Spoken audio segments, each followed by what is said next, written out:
This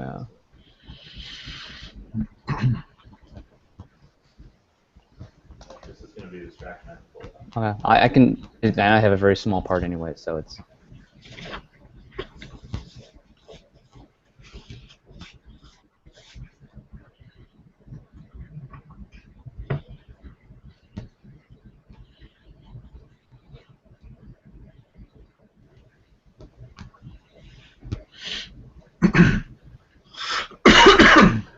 Hi everyone, and welcome to another NASA IT Labs IT Heroes Showcase. My name is Jeff Doy, and I'm the Communications and Partnerships Coordinator. And I just want to make sure everyone's aware that you can submit questions through the Q&A app through the Google Hangout. That link is at the bottom of the video, as well as in the description in the YouTube channel. And you can also submit questions to us through the email, and that email is also listed below in the video, as well as in the description. So without further ado, I'd like to introduce James McClellan, who is the Johnson Space Center Chief Technology Officer. James, take it away. All right, thank you, Jeff. I'm here to introduce another one of our IT Hero showcases. This is the 5th in our series, and in this particular project we have Justin Morris.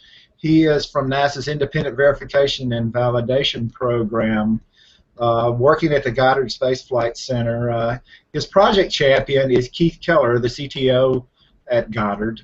And this was an IT Labs project that was funded in 2013. The name of the project is Automating the Reporting and Releasing of Technologies.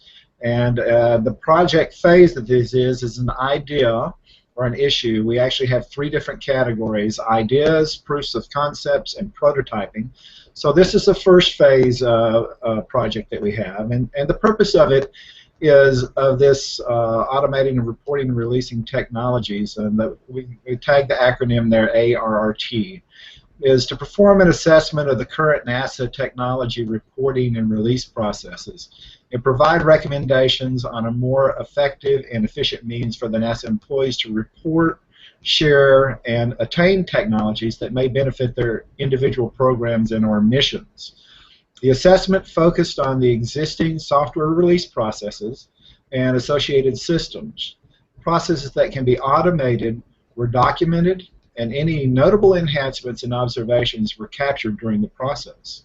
A rough proof of concept system was developed to highlight the observations made during the assessment. The ARRT project aims to better ensure previously developed NASA technologies are considered in support of new projects, and ultimately to increase technology reuse within NASA. So with that, I'll introduce Justin Morris, our project lead, and thank you for your effort, Justin.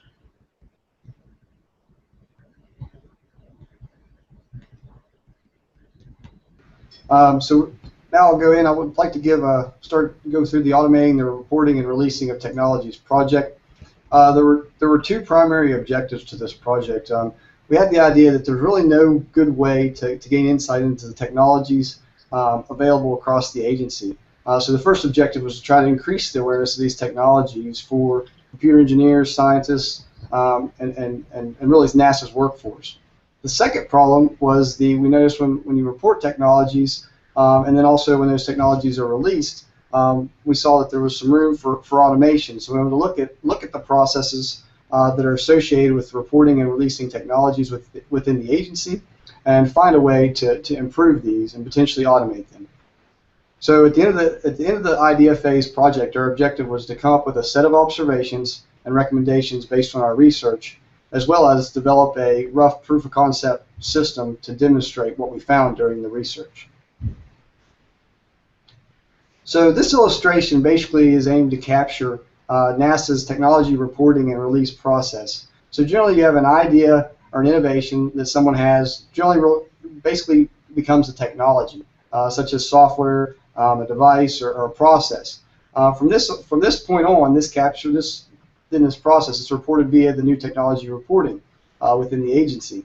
From this, it goes into a system, and then once this technology is in this system, it can be requested for release by other individuals within the agency or external to the agency for their use.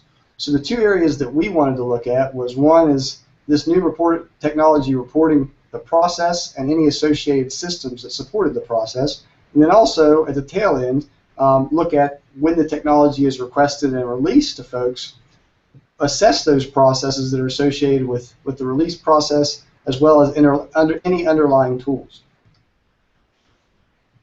So the project can be broken up into two parts as far as how we did the work. One is an information gathering stage. Basically what we did is we interviewed and sent questionnaires to all the NASA Center release authorities across the agency.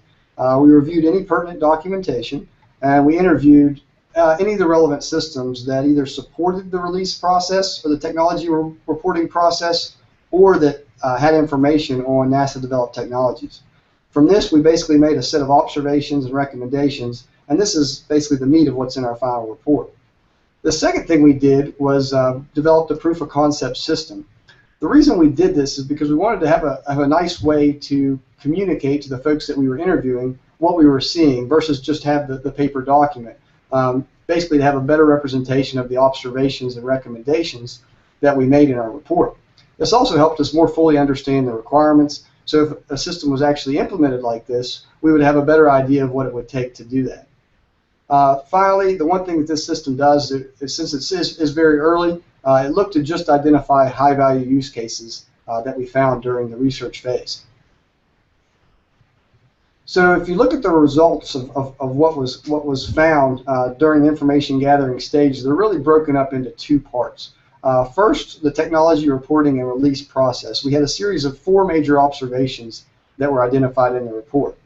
The first is that the software release program does not appear to have an effective infrastructure to support the day-to-day needs of NASA's workforce.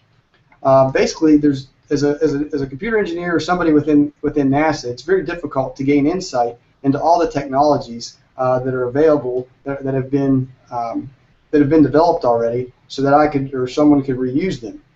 The recommendation here is to iteratively develop a system that can fill this gap, so that there's more awareness and potential for technology reuse of these technologies that we already invested in. The second thing that we identified was there are many manual steps in this process, and there was definitely room for automation. When we went and did the research and did several interviews, what we found was a lot of times, because of the NASA rules and regulations, the initial release of technologies may remain somewhat pretty manual. However, there's room for automation in the fact that if there is a release of the same type, for example, government purpose release, this can be automated to remove the redundancy. So as whereas somebody needed the technology that has the credentials that they are a NASA employee, they can get that technology, a lot quicker than currently in practice. The third thing we saw with regards to the technology reporting and release process is that each center has its own implementation regarding how this is done. This results in extra forms and documentation that have to be maintained by each respective center, whereas we're all basically doing the same type of thing, just implementing the requirements set forth for the technology or release process. So basically the recommendation here is the software release working group should standardize implementation of the standard that documents this process, or the requirements of this process.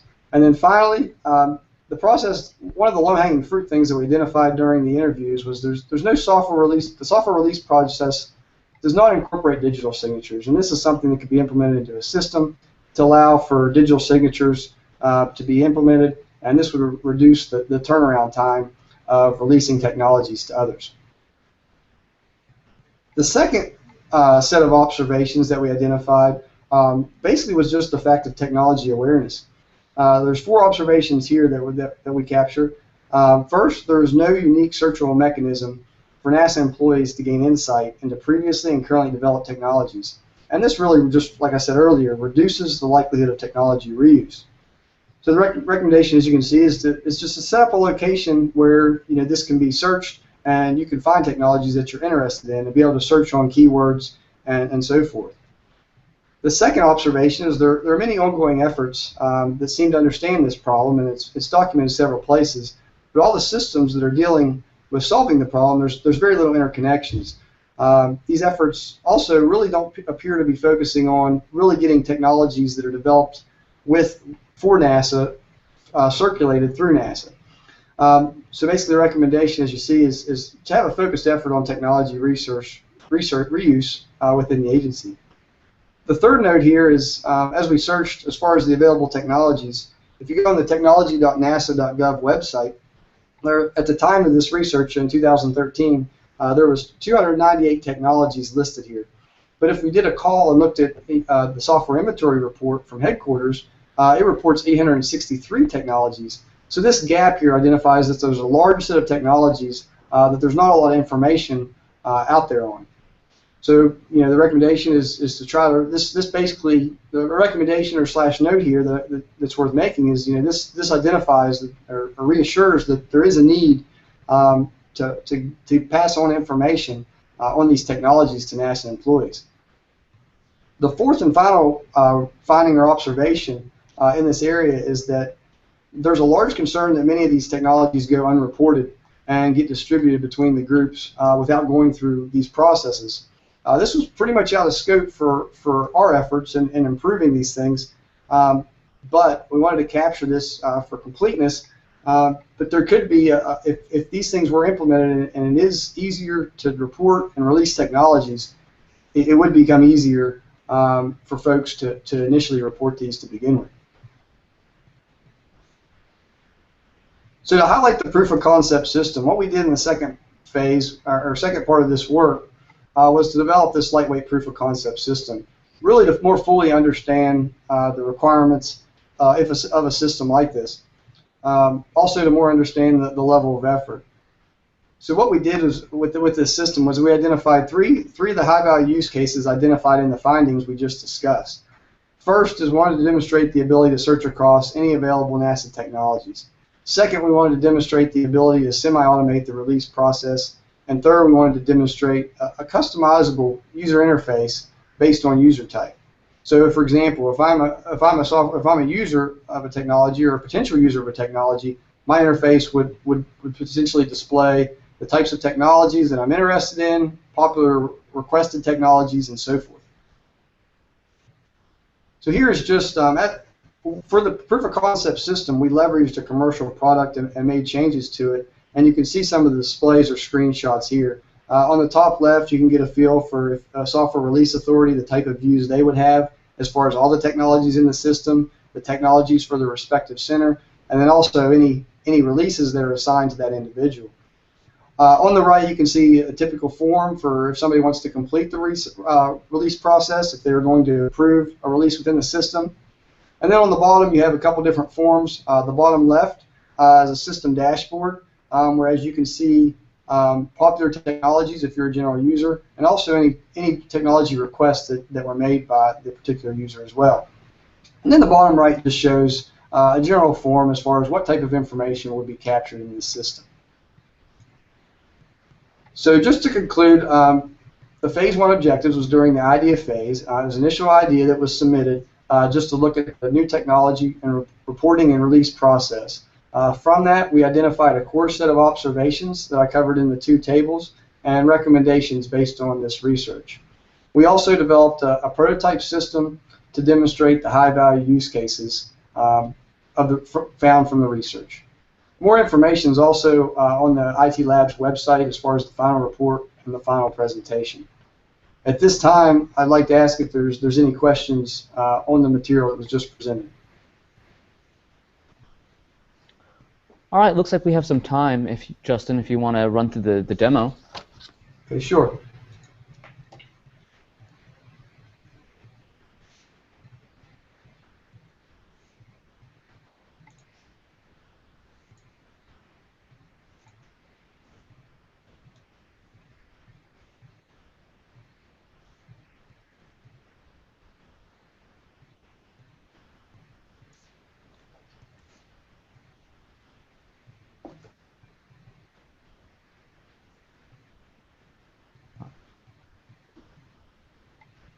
Can you see the demo?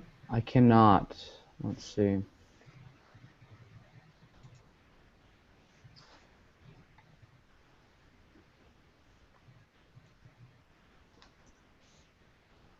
Well, while we work through that, do you want to talk about how you came up with the idea or the concept?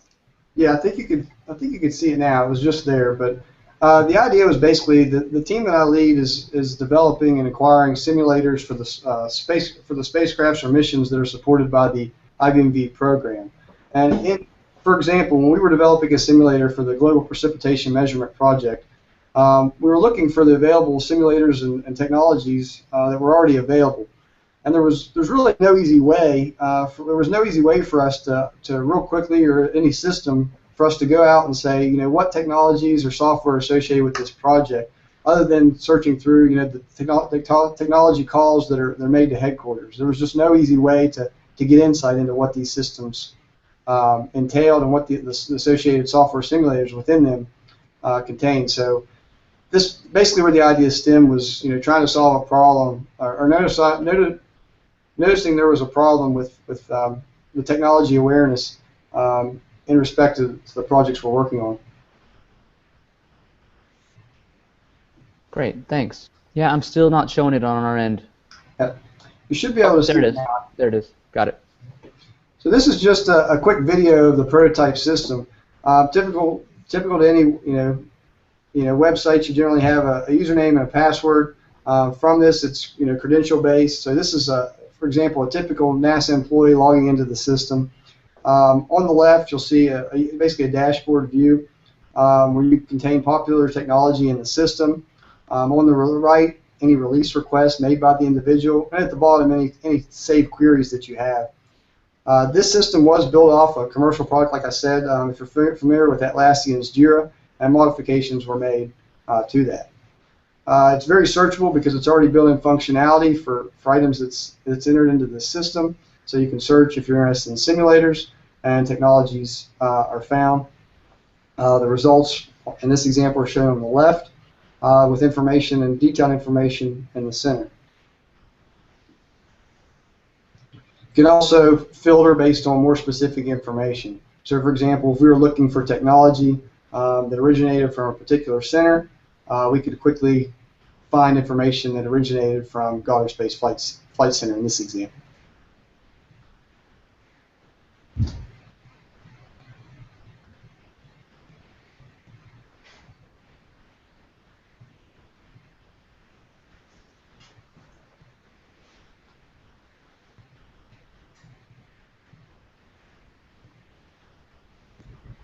So Justin, this is a prototype that you've developed.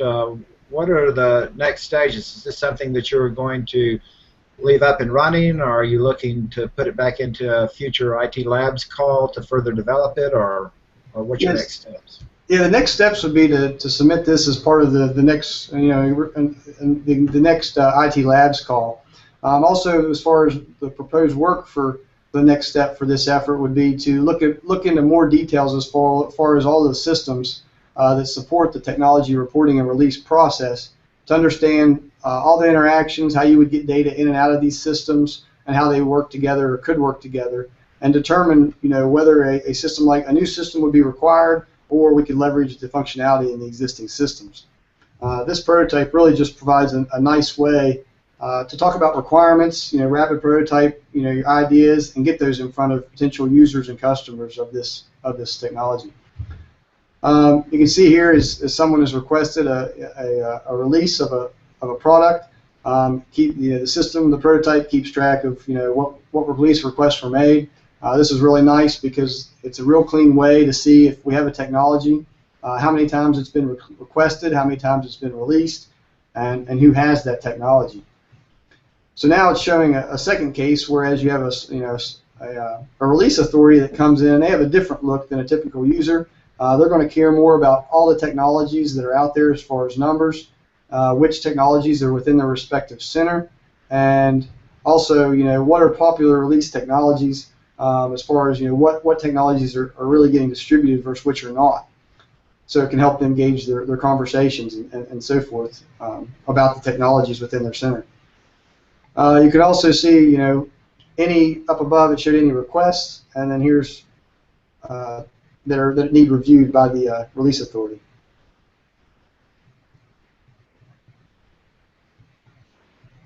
So, for example, now the system's I'm going to show you just if somebody wants this software and they've made this request. This now is the release authority going to approve the request.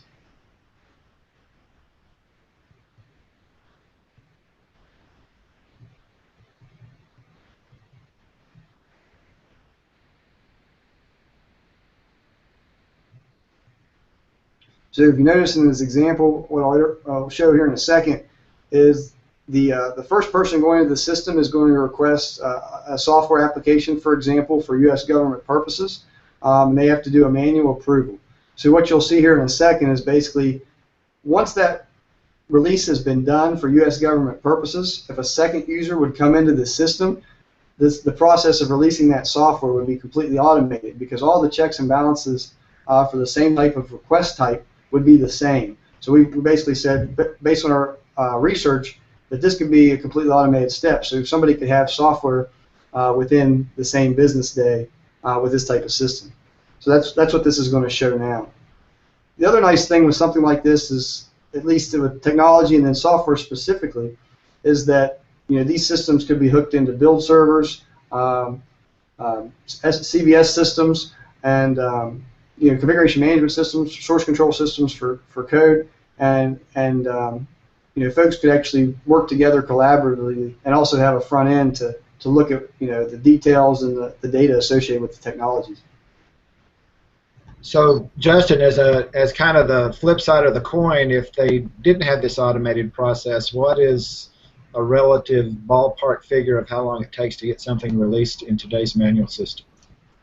It varies. In my experience, it can take as long as a month to 2 months because it is a very paper-driven process. It also varies on the availability and time of those that are handling the requests. You could have delays on their response time because they've got other things that they're working as well. So it just depends. But in the current time frame, it can be months before you get approval to get a technology. So needless to say, this would be a massive increase in yes, getting things done. Yeah, it reduces the human factor as far as once a request of a certain type has been approved, it really reduces the human factor and puts those requesting the technology in direct contact with those that develop the technology really quickly.